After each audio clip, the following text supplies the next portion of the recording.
Assalamualaikum warahmatullahi wabarakatuh. Halo semuanya, apa kabar? Perkenalkan, nama saya Puspita Rani, mahasiswa Universitas Pelita Bangsa, kelas MA 21CA1. Pada kesempatan ini, saya akan memberikan pandangan kritis saya terhadap berita yang sedang hangat, yaitu kebijakan pemerintah terkait kenaikan pajak pertambahan nilai (PPN) menjadi 12% yang akan berlaku mulai 1 Januari 2025. Selain membahas kenaikan PPN, kita juga akan mendalami langkah-langkah pemerintah untuk memberikan subsidi listrik sebesar 50% dan bantuan beras 10 kg kepada masyarakat yang membutuhkan. Tujuan dari analisis ini adalah untuk menjawab pertanyaan penting. Yang pertama, apakah kenaikan PPN ini sudah tepat? Yang kedua, apakah subsidi listrik dan bantuan beras ini cukup efektif untuk mengurangi beban masyarakat? Sebagai mahasiswa yang cerdas dan kritis, kita tidak hanya menerima informasi begitu saja, tetapi juga menganalisisnya dengan dasar teori, data, pengalaman dari negara lain. Jadi mari kita mulai dengan memahami konteks kebijakan ini. Namun di balik kebijakan ini, tentu ada berbagai pertanyaan dan isu yang muncul, baik dari sisi masyarakat, pelaku usaha, maupun dampaknya terhadap perekonomian secara keseluruhan. Mengapa pemerintah perlu menaikkan PPN? Apa yang memotivasi perubahan tarif pajak ini? Bagaimana dampaknya terhadap daya beli masyarakat, terutama kelompok yang lebih rentan, seperti mereka yang berpendapatan rendah? Bagaimana pula langkah-langkah yang diambil pemerintah untuk meringankan beban masyarakat dan menjamin kesejahteraan mereka, terutama bagi mereka yang terdampak langsung oleh kebijakan ini? Pada video ini, saya akan memberikan analisis mendalam tentang kebijakan kenaikan PPN ini, dengan mengaitkan teori-teori ekonomi yang relevan dan dampak sosial yang ditimbulkan. Saya juga akan memberikan rekomendasi yang dapat menjadi langkah-langkah strategis bagi pemerintah untuk memastikan bahwa kebijakan ini tidak hanya meningkatkan pendapatan negara, tetapi juga memberikan manfaat yang adil bagi seluruh lapisan masyarakat. Jadi, dalam video ini saya akan membahas beberapa hal penting. Pertama, latar belakang kebijakan kenaikan PPN, tujuan dibalik kebijakan ini, serta dampaknya terhadap masyarakat dan ekonomi. Kedua, tantangan yang mungkin dihadapi oleh masyarakat dan pelaku usaha, khususnya berada di sektor informal dan UMKM. Dan ketiga, beberapa rekomendasi praktis untuk memastikan bahwa kebijakan ini dapat diterima dan tidak merugikan kelompok-kelompok yang lebih rentan. Melalui pembahasan ini, saya berharap kita bisa mendapatkan pemahaman yang lebih jelas mengenai kebijakan ini dan bagaimana kita bisa berpikir kritis tentang dampak kebijakan fiskal terhadap perekonomian dan kehidupan sosial. Terutama bagaimana kita bisa menyarankan langkah-langkah untuk meminimalkan dampak negatif sambil tetap menjaga keberlangsungan pembangunan ekonomi. Dalam video ini, kita akan menggali lebih dalam mengenai keputusan pemerintah untuk menaikkan tarif PPN 12% yang mulai berlaku pada 1 Januari 2025 sebagai bagian dari program Undang-Undang Harmonisasi Peraturan Perpajakan (UU HPP). Kebijakan ini bertujuan untuk meningkatkan pendapatan negara dan mendukung pembangunan nasional di sektor-sektor penting seperti infrastruktur, kesehatan, dan pendidikan. Namun tidak bisa dipungkiri bahwa kebijakan ini akan membawa dampak yang signifikan bagi masyarakat, terutama kelompok yang berpendapatan rendah dan usaha kecil yang sangat bergantung pada daya beli masyarakat. Oleh karena itu, kita perlu berpikir kritis tentang bagaimana kebijakan ini dapat dilaksanakan dengan bijaksana dengan mengutamakan perlindungan bagi mereka yang terdampak. Namun, selain berbagai pertanyaan yang muncul terkait dengan kebijakan ini, kita juga perlu mempertimbangkan dampak jangka panjang yang akan dirasakan oleh masyarakat. Kenaikan PPN menjadi 12% bukan hanya tentang angka pajak yang lebih tinggi, tetapi juga tentang bagaimana perubahan ini mempengaruhi pola konsumsi masyarakat, terutama pada mereka yang sudah berada dalam kondisi ekonomi yang tertekan. Meningkatnya harga barang dan jasa akan langsung berdampak pada daya beli masyarakat, dan ini tentu akan memperburuk kesenjangan sosial yang sudah ada. Kita juga harus melihat secara lebih mendalam bagaimana kebijakan ini akan mempengaruhi sektor-sektor penting dalam perekonomian, terutama sektor informal dan UMKM yang menyumbang sebagian besar lapangan pekerjaan di Indonesia. Pelaku usaha mikro kecil dan menengah ini seringkali tidak memiliki cadangan keuangan yang memadai untuk menghadapi lonjakan biaya akibat kenaikan PPN. Akibatnya, mereka mungkin akan terpaksa menaikkan harga jual produk mereka dan akhirnya akan membebani konsumen. terutama yang memiliki daya beli terbatas. Oleh karena itu, penting bagi kita untuk mengeksplorasi solusi yang tidak hanya menyelesaikan permasalahan fiskal, tetapi juga memastikan keberlanjutan ekonomi bagi seluruh lapisan masyarakat. Pada sisi lain, di tengah tantangan besar ini, pemerintah telah merencanakan sejumlah langkah untuk meredam dampak negatif dari kenaikan PPN. Langkah-langkah seperti pemberian subsidi listrik bagi kelompok pelanggan daya rendah dan distribusi bantuan beras untuk masyarakat miskin merupakan langkah yang patut diapresiasi. Namun tentu saja itu tidak cukup untuk mengatasi seluruh dampak yang ditimbulkan. Oleh karena itu, kita perlu mencari solusi lebih lanjut yang dapat membantu mereka yang masih terpinggirkan dalam menghadapi perubahan ini. Saya juga ingin mengajak kita semua untuk berpikir kritis. Bagaimana seharusnya pemerintah dan masyarakat berkolaborasi untuk memastikan bahwa kebijakan ini dapat dilaksanakan secara efektif. Apakah kebijakan yang ada saat ini sudah cukup untuk memitigasi dampak buruk bagi mereka yang membutuhkan? Atau ada langkah tambahan yang perlu diambil? Hal seperti ini yang akan kita bahas lebih mendalam dalam video ini. Sebagai mahasiswa dan bagian penting dari masyarakat yang akan merasakan langsung dampak dari kebijakan ini, saya merasa penting untuk berbicara tentang potensi, solusi, dan rekomendasi yang dapat dilakukan untuk mengatasi tantangan ini.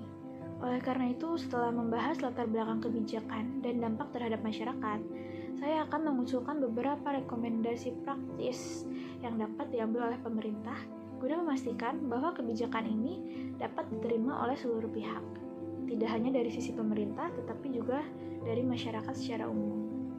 Salah satu rekomendasi utama dalam penerapan kenaikan PPN secara bertahap, sehingga masyarakat dapat beradaptasi dengan perubahan yang ada. Ini penting karena kenaikan harga yang mendadak bisa memicu gejolak ekonomi yang besar. Selain itu, ekspansi subsidi juga sangat diperlukan. Tidak hanya untuk kebutuhan pokok seperti beras dan listrik, tetapi juga barang-barang lain yang esensial bagi kehidupan masyarakat. Rekomendasi lainnya adalah meningkatkan transparansi dalam pengelolaan pajak. Hal itu dilakukan agar masyarakat bisa melihat secara jelas bagaimana pajak yang mereka bayarkan digunakan untuk kesejahteraan mereka dan memastikan bahwa kebijakan ini tidak berakhir pada peningkatan beban semata.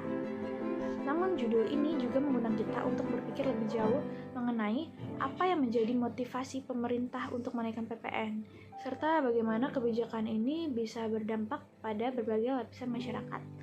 Kenaikan PPN tentu akan sangat terasa di sektor konsumsi karena hampir semua barang dan jasa yang kita beli akan dikenakan pajak lebih tinggi.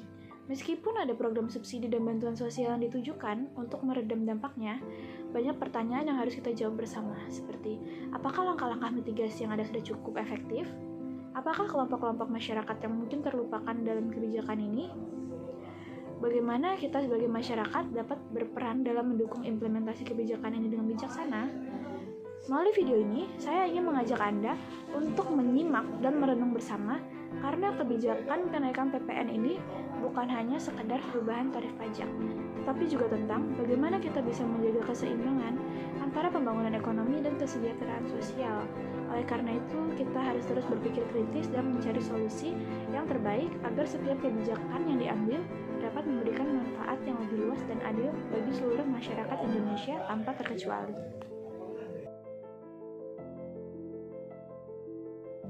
Selanjutnya, saya akan membahas latar belakang kebijakan yang lebih mendalam dan diperluas. Kebijakan kenaikan pajak pertambahan nilai atau PPN menjadi 12% yang mulai berlaku pada tanggal 1 Januari 2025 merupakan bagian dari langkah pemerintah untuk mereformasi sistem perpajakan nasional. Kebijakan ini tertuang dalam Undang-Undang Harmonisasi Peraturan Perpajakan atau UU HPP yang bertujuan untuk menciptakan sistem perpajakan yang lebih adil, transparan, dan berkelanjutan. Secara umum, PPN merupakan salah satu sumber utama penerimaan negara. Menurut laporan Kementerian Keuangan, kontribusi PPN terhadap total penerimaan pajak mencapai lebih dari 40%. Oleh karena itu, kenaikan tarif PPN diharapkan dapat memberikan tambahan pendapatan yang signifikan untuk mendukung kebutuhan anggaran negara, terutama pasca pandemi COVID-19 yang telah menyebabkan defisit fiskal yang cukup besar. Selanjutnya, saya akan membahas alasan kenaikan PPN. Beberapa alasan utama dibalik kenaikan PPN ini meliputi yang pertama itu pemulihan ekonomi dan stabilitas fiskal. Pandemi COVID-19 itu memberikan tekanan besar pada anggaran negara dengan meningkatnya kebutuhan untuk pembiayaan kesehatan, bantuan sosial, dan insentif ekonomi. Kenaikan PPN dianggap sebagai langkah strategis untuk meningkatkan penerimaan pajak guna menutup defisit fiskal. Yang kedua itu untuk pembangunan infrastruktur. Pemerintah memiliki agenda besar untuk meningkatkan pembangunan infrastruktur, termasuk jalan, jembatan, pelabuhan, dan fasilitas publik lainnya yang membutuhkan anggaran besar. Yang ketiga itu peningkatan kualitas layanan publik. Anggaran tambahan dari kenaikan PPN akan digunakan untuk memperbaiki layanan pendidikan, kesehatan, dan program-program kesejahteraan lainnya. Yang keempat itu harmonisasi sistem pajak internasional. Tarif PPN sebesar 12% dinilai masih kompetitif dibandingkan negara-negara lain di ASEAN, seperti Filipina 12% dan Vietnam 10%, sehingga diharapkan tidak mengurangi daya saing ekonomi nasional. Lalu itu dampak potensial dari kenaikan PPN itu, kebijakan kenaikan pajak ini tidak terlepas dari dampak potensial terhadap masyarakat, terutama kelompok rentan. PPN adalah pajak konsumsi, yang berarti beban pajak ini langsung dirasakan oleh konsumen, termasuk masyarakat berpenghasilan rendah. Ketika tarif PPN naik, harga barang dan jasa juga ikut meningkat, yang pada akhirnya dapat menekan daya beli masyarakat kecil. Sebagai langkah mitigasi, pemerintah memberikan beberapa kebijakan pendukung untuk meringankan beban masyarakat akibat kenaikan PPN, yaitu ada subsidi listrik 50%. Jadi subsidi ini tuh ditujukan kepada pelanggan rumah tangga dengan daya 450 volt ampere dan 900 volt ampere, yang umumnya adalah masyarakat berpenghasilan rendah. Dengan subsidi ini, diharapkan mereka dapat mengurangi pengeluaran untuk kebutuhan energi. Yang kedua itu ada distribusi bantuan beras 10 kg. Program ini menyasar keluarga miskin dan rentan miskin yang terdaftar dalam data terpadu kesejahteraan sosial atau DTKS. Tujuannya adalah untuk menjaga ketahanan pangan keluarga miskin di tengah kenaikan harga kebutuhan pokok. Yang ketiga itu peningkatan program bantuan sosial lainnya. Selain subsidi dan bantuan beras, pemerintah juga mengalokasikan dana untuk program lain seperti program Keluarga Harapan atau PKH dan kartu sembako untuk mendukung kebutuhan dasar masyarakat miskin. Selanjutnya, dalam konteks global, reformasi perpajakan seperti kenaikan PPN sudah menjadi tren di berbagai negara untuk meningkatkan pendapatan negara. Beberapa negara yang juga meningkatkan tarif pajak konsumsi dalam beberapa tahun terakhir adalah yang pertama itu ada Arab Saudi. Arab Saudi itu meningkatkan pajak pertambahan nilai dari 5% menjadi 15% pada tahun 2020 untuk menyeimbangkan anggaran pasca pandemi. Yang kedua itu ada India. India menerapkan Goods and Service Tax atau GST dengan berbagai tarif yang disesuaikan berdasarkan jenis barang dan jasa, termasuk tarif rendah untuk barang kebutuhan pokok. Di kawasan Asia Tenggara, tarif PPN di Indonesia setelah kenaikan menjadi 12% masih tergolong moderat. Sebagai perbandingan itu ada negara Filipina dengan PPN 12%, Malaysia 6%, dihapus sementara pada 2018 digantikan dengan SST. Lalu Vietnam itu ada 10%. Jadi dengan latar belakang ini, kebijakan kenaikan PPN menjadi 12% dapat dipahami sebagai bagian dari upaya pemerintah untuk menjaga stabilitas fiskal dan mendukung pembangunan nasional. Namun, tantangan terbesar adalah bagaimana memastikan bahwa dampak negatif dari kebijakan ini terhadap masyarakat kecil dapat diminimalkan melalui langkah-langkah mitigasi yang efektif. Di dalam video ini, saya juga akan membahas dampak kebijakan ini secara komprehensif, mencakup teori, ekonomi, dampak sosial, dan studi kasus dari negara lain.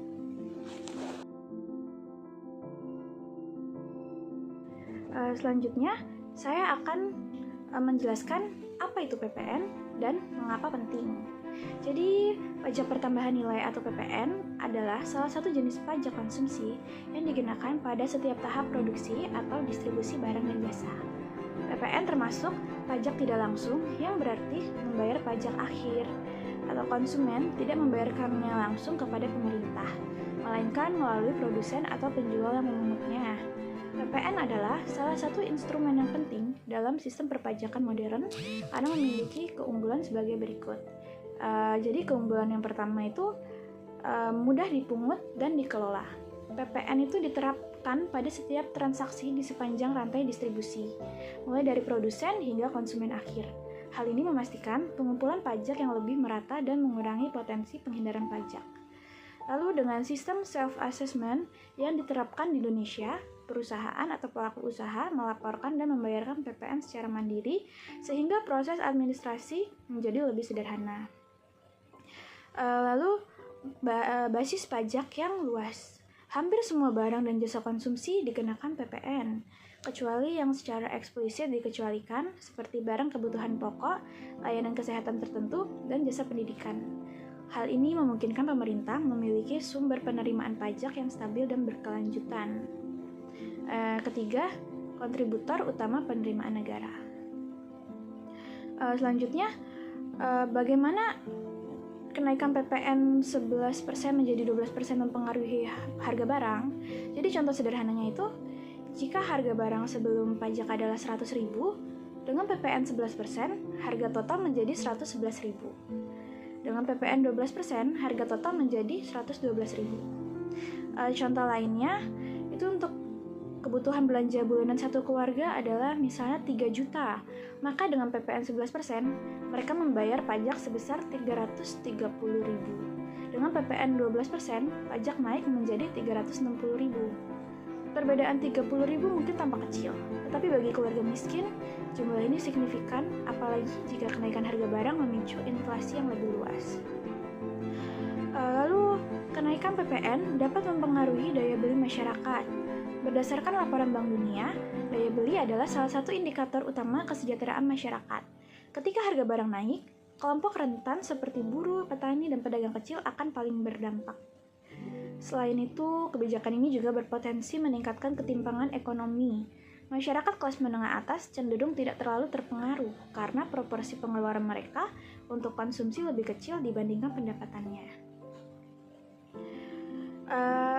Subsidi listrik sebesar 50% yang diberikan kepada pelanggan dengan daya 450 volt ampere dan 900 volt ampere ini adalah langkah positif karena kelompok ini adalah masyarakat berpenghasilan rendah yang paling membutuhkan bantuan. Lalu penghematan dari subsidi listrik dapat digunakan untuk memenuhi kebutuhan lainnya.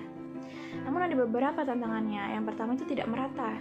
Ada masyarakat miskin di pedesaan yang belum memiliki akses listrik memadai. Mereka tidak akan merasakan manfaat subsidi ini dan jumlah yang terbatas. Subsidi hanya meringankan biaya listrik, tapi tidak membantu kebutuhan lainnya seperti pendidikan atau kesehatan. Lalu selanjutnya ada bantuan beras 10 kg. Itu adalah upaya pemerintah untuk menjaga ketahanan pangan masyarakat miskin. Ini adalah langkah yang penting, tetapi kita perlu bertanya, apakah ini cukup? Berdasarkan fakta dan data, rata-rata kebutuhan beras per keluarga per bulan adalah 20-25 kg. Jadi, bantuan 10 kg hanya mencakup 40-50% kebutuhan mereka. Jika harga beras meningkat akibat kenaikan PPN, beban keluarga miskin tetap besar karena mereka harus membeli sisanya di pasar dengan harga yang lebih tinggi. Selanjutnya mari kita lihat bagaimana negara lain menangani kenaikan pajak. Yang pertama ada India. India itu menerapkan GST atau Goods and Service Tax, tetapi mereka memberikan pengecualian untuk barang-barang kebutuhan pokok. Hal ini membantu masyarakat miskin tetap memiliki akses ke barang-barang esensial dengan harga yang terjangkau. Lalu ada negara Swedia, meskipun memiliki PPN tinggi, yaitu 25%, pemerintah memberikan subsidi besar untuk pendidikan, kesehatan, dan transportasi umum. Dengan demikian, beban masyarakat kecil menjadi lebih ringan. Dari contoh ini, kita belajar bahwa kenaikan pajak harus diimbangi dengan kebijakan sosial yang kuat dan inklusif.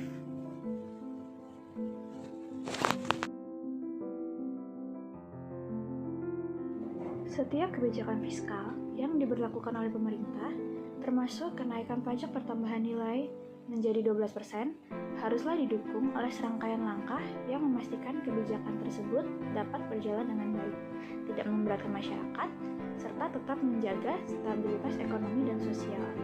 Oleh karena itu, saya menyusun sejumlah rekomendasi yang dirancang untuk membantu pemerintah, masyarakat, dan pelaku usaha dalam menghadapi perubahan tarif pajak ini. Yang pertama itu strategi implementasi kebijakan yang bijaksana. Yang pertama, kenaikan bertahap. Salah satu hal yang perlu dipertimbangkan oleh pemerintah adalah pelaksanaan kenaikan PPN secara bertahap. Dengan kenaikan bertahap, misalnya 0,5% per tahun, masyarakat dan pelaku usaha memiliki waktu yang cukup untuk menyesuaikan diri dengan kenaikan biaya hidup dan operasional. Penerapan bertahap ini tidak hanya memberikan ruang adaptasi, tetapi juga membantu menjaga stabilitas ekonomi secara keseluruhan. Dalam teori kebijakan publik, langkah bertahap seperti ini sering disebut sebagai strategi inkrementalisme yang bertujuan untuk mengurangi resistensi dan dampak negatif jangka pendek. Yang kedua, evaluasi berbasis data. Jadi, setiap kebijakan yang diimplementasikan harus berdasarkan data dan bukti yang kuat. Pemerintah perlu melakukan evaluasi berkala terkait dampak kenaikan PPN terhadap berbagai sektor seperti inflasi, daya beli masyarakat, dan keberlangsungan usaha kecil. Evaluasi berbasis data ini penting agar pemerintah dapat segera melakukan penyesuaian jika ditemukan dampak negatif yang signifikan. Yang ketiga, uji coba regional. Sebelum diterapkan secara nasional, kenaikan PPN dapat diuji coba pada wilayah tertentu dengan kondisi ekonomi yang relatif stabil. Uji coba ini memungkinkan pemerintah untuk melihat dampak langsung kebijakan terhadap masyarakat dan pelaku usaha, serta mengevaluasi keefektifan langkah mitigasi yang telah dirancang. Yang keempat, itu pengawasan ketat terhadap harga barang dan jasa. Salah satu risiko utama dari kenaikan PPN adalah kenaikan harga barang dan jasa yang tidak wajar. Pemerintah harus bekerja sama dengan lembaga pengawas harga untuk memastikan tidak ada oknum yang memanfaatkan situasi ini untuk mendapatkan keuntungan pribadi. Selain itu, pengawasan juga dapat mencegah penimbunan barang yang berpotensi menyebabkan kelangkaan dan inflasi. Selanjutnya itu perlindungan sosial bagi masyarakat rentan. Yang pertama itu ekspansi subsidi untuk barang kebutuhan pokok. Saat ini pemerintah telah memberikan subsidi untuk listrik dan beras sebagai langkah mitigasi. Namun kebijakan ini perlu diperluas untuk mencakup barang kebutuhan pokok lainnya, seperti minyak goreng, gula, dan bahan bakar. Barang-barang ini merupakan bagian terpenting dari pengeluaran rumah tangga, terutama bagi masyarakat miskin. Dengan memperluas subsidi, pemerintah dapat meringankan beban masyarakat dalam menghadapi kenaikan harga akibat PPN. Yang kedua, distribusi bantuan sosial yang tepat sasaran. Agar bantuan sosial benar-benar efektif, pemerintah harus memastikan bahwa penerima manfaat akurat dan mutakhir. Salah satu masalah yang sering terjadi dalam program bantuan sosial adalah ketidakmerataan distribusi akibat pendataan yang tidak akurat. Oleh karena itu, pemanfaatan teknologi digital seperti aplikasi berbasis data dapat membantu memastikan bantuan sampai kepada mereka yang benar-benar membutuhkan. Yang ketiga itu pemberian voucher non-tunai untuk kebutuhan pokok.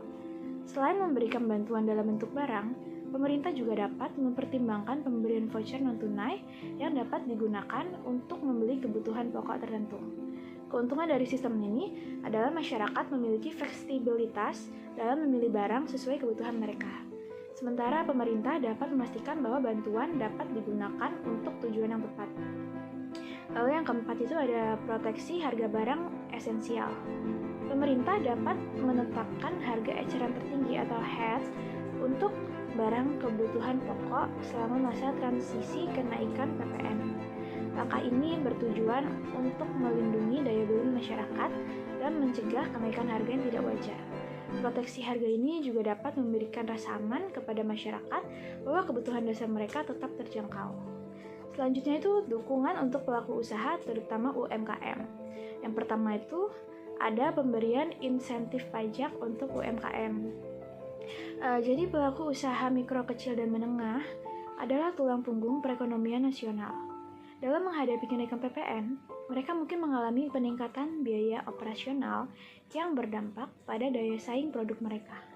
Oleh karena itu, pemerintah perlu memberikan insentif pajak sementara seperti pengurangan tarif pajak penghasilan atau pembebasan pajak tertentu untuk membantu UMKM tetap bertahan dan berkembang. Yang kedua, memberikan fasilitas kredit usaha bersubsidi. Dalam menghadapi kenaikan PPN, banyak pelaku usaha kecil yang memerlukan tambahan modal untuk mempertahankan produksi dan operasional mereka. Pemerintah dapat menyediakan fasilitas kredit usaha dengan bunga rendah atau tanpa bunga, seperti bentuk dukungan terhadap UMKM. Program ini juga dapat mendorong pertumbuhan sektor informal menjadi sektor formal yang lebih produktif. Yang ketiga itu memberikan pelatihan dan digitalisasi usaha. Dalam era digital seperti ini, digitalisasi adalah kunci untuk meningkatkan efisiensi daya saing usaha. Pemerintah dapat menyelenggarakan program pelatihan digital bagi UMKM, termasuk cara memanfaatkan platform e-commerce, manajemen inventaris berbasis teknologi, dan pemasaran digital. Dengan digitalisasi, UMKM dapat menekan biaya operasional dan menjangkau pasar yang lebih luas, sehingga mampu bertahan meskipun tarif PPN meningkat. Selanjutnya, transparansi dan edukasi publik. Yang pertama, melakukan edukasi pajak untuk masyarakat. Salah satu penyebab resistensi masyarakat terhadap kenaikan pajak adalah kurangnya pemahaman tentang manfaat pajak tersebut. Pemerintah itu perlu melakukan kampanye edukasi yang menjelaskan pentingnya pajak untuk pembangunan nasional. Edukasi ini dapat dilakukan melalui media sosial, seminar, program televisi, atau brosur yang disebarkan di berbagai komunitas. Yang kedua, melakukan publikasi penggunaan dana PPN. Transparansi adalah kunci untuk membangun kepercayaan masyarakat. Pemerintah harus mempublikasikan laporan tahunan yang menunjukkan bagaimana penerimaan dari kenaikan PPN digunakan untuk program pembangunan. Misalnya, berapa persen yang dialokasikan untuk infrastruktur, pendidikan, kesehatan, dan perlindungan sosial. Yang ketiga, melakukan dialog dan partisipasi masyarakat. Sebelum dan selama implementasi kebijakan, pemerintah perlu melibatkan masyarakat, pelaku usaha, dan organisasi masyarakat sipil dalam dialog terbuka. Partisipasi aktif dari berbagai pihak dapat membantu mengidentifikasi masalah potensial dan menemukan solusi bersama. Selanjutnya, reformasi pajak untuk masa depan. Yang pertama itu melakukan diversifikasi sumber penerimaan pajak. Ketergantungan yang terlalu besar pada PPN dapat beresiko, terutama jika daya beli masyarakat menurun. Oleh karena itu, pemerintah perlu mendiversifikasi sumber penerimaan pajak, misalnya dengan memperluas basis pajak penghasilan, pajak properti, atau pajak karbon. Selanjutnya, peningkatan pendapatan masyarakat. Untuk mengurangi dampak negatif kenaikan PPN, pemerintah harus fokus pada upaya peningkatan pendapatan masyarakat, seperti menciptakan lapangan kerja yang lebih baik, meningkatkan upah minimum, dan memperkuat akses ke pendidikan berkualitas. Selanjutnya, saya akan membacakan kesimpulannya. Jadi, kenaikan pajak pertambahan nilai atau PPN dari 11% menjadi 12% yang mulai berlaku pada 1 Januari 2025 adalah langkah strategis pemerintah untuk meningkatkan penerimaan negara dalam rangka mendukung berbagai program pembangunan nasional.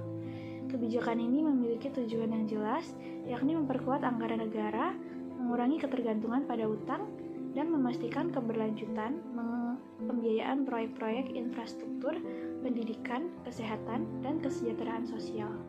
Namun, seperti kebijakan fiskal lainnya, kenaikan PPN juga menimbulkan berbagai dampak ekonomi dan sosial yang perlu diperhatikan. PPN adalah pajak konsumsi yang langsung dirasakan oleh masyarakat, terutama kelompok rentan yang sebagian besar penghasilannya digunakan untuk kebutuhan konsumsi dasar.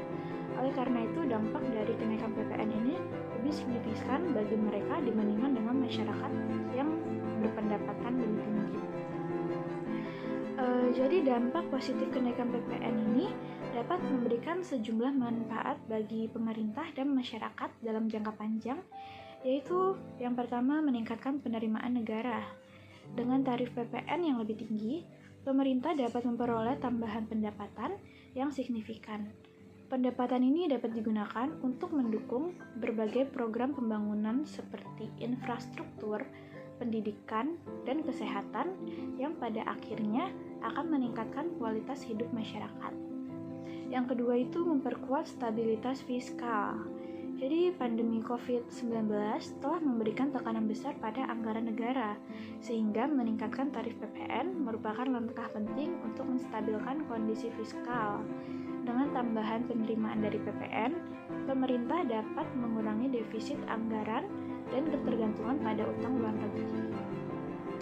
Yang ketiga itu harmonisasi tarif pajak secara regional. Kenaikan PPN menjadi 12% membuat Indonesia lebih kompetitif secara regional, mengingat banyak negara tetangga seperti Filipina dan Thailand yang telah memiliki tarif PPN yang sama atau lebih tinggi. Hal ini juga menunjukkan bahwa Indonesia mengikuti tren global dalam memperkuat penerimaan pajak melalui pajak konsumsi. Yang keempat itu meningkatkan investasi pada program sosial. Pendapatan tambahan dari PPN dapat dialokasikan untuk memperluas cakupan program sosial seperti subsidi pendidikan, layanan kesehatan, dan program perlindungan sosial lainnya. Langkah ini dapat membantu mengurangi kesenjangan sosial dan meningkatkan kesejahteraan masyarakat secara keseluruhan. Selanjutnya, di sisi lain, kebijakan ini juga memiliki sejumlah tantangan dan dampak negatif, khususnya bagi masyarakat berpenghasilan rendah. Yang pertama itu penurunan daya beli masyarakat. Kenaikan tarif PPN secara langsung menyebabkan peningkatan harga barang dan jasa termasuk kebutuhan pokok. Hal ini dapat mengurangi daya beli masyarakat, terutama kelompok berpenghasilan rendah, yang sebagian besar penghasilannya digunakan untuk konsumsi sehari-hari. Kedua itu, inflasi jangka pendek. Dampak langsung dari kenaikan PPN adalah inflasi harga barang dan jasa. Ketika tarif PPN naik, pelaku usaha cenderung menaikkan harga jual produk untuk menutupi kenaikan pajak tersebut. Hal ini dapat mempengaruhi stabilitas ekonomi secara keseluruhan. Yang ketiga, beban tambahan bagi pelaku usaha kecil. Pelaku usaha kecil dan menengah (UKM) mungkin menghadapi tantangan dalam menyesuaikan harga produk mereka. Di satu sisi, mereka harus menaikkan harga untuk menutupi biaya tambahan dari kenaikan PPN. Di sisi lain, kenaikan harga dapat mengurangi daya saing produk mereka di pasar. Yang keempat itu peningkatan beban masyarakat rentan. Masyarakat miskin dan rentan adalah kelompok yang paling berdampak oleh kenaikan PPN. Kenaikan tarif ini dapat menyebabkan mereka harus mengurangi konsumsi barang-barang non-pokok, seperti makanan bergizi, pendidikan, atau kesehatan, demi menyesuaikan dengan anggaran yang lebih ketat. Selanjutnya, kelemahan langkah mitigasi. Meskipun langkah mitigasi yang diambil pemerintah cukup baik, terdapat beberapa kelemahan yang perlu diperbaiki agar kebijakan ini lebih efektif.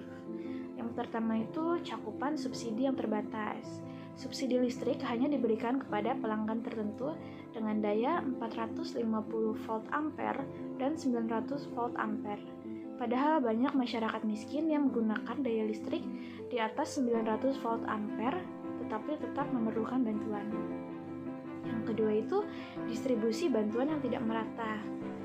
Dalam praktiknya, program bantuan sosial seperti distribusi beras seringkali menghadapi masalah dalam pendataan dan distribusi. Akhirnya banyak keluarga miskin yang tidak terdaftar dalam program ini. Ketergantungan pada program bantuan. Yang ketiga, ketergantungan pada program bantuan. Langkah mitigasi seperti subsidi dan bantuan sosial seringkali hanya bersifat sementara dan tidak menyelesaikan masalah struktural seperti ketimpangan pendapatan atau rendahnya produktivitas ekonomi masyarakat miskin. Yang keempat itu kurangnya transparansi penggunaan dana PPN. Pemerintah perlu memastikan bahwa tambahan penerimaan dari kenaikan PPN benar-benar digunakan untuk program-program yang bermanfaat bagi masyarakat kecil. Transparansi ini penting untuk membangun kepercayaan masyarakat terhadap kebijakan fiskal pemerintah. Demikian komentar saya terkait kebijakan PPN 12% dan subsidi pemerintah. Sebagai mahasiswa, kita perlu terus berpikir kritis dan memberikan masukan yang konstruktif untuk kebijakan pemerintah. Terima kasih telah menonton dan mari kita berdiskusi lebih lanjut di grup atau di kolom komentar. Mohon maaf jika ada kesalahan kata. Wassalamualaikum warahmatullahi wabarakatuh.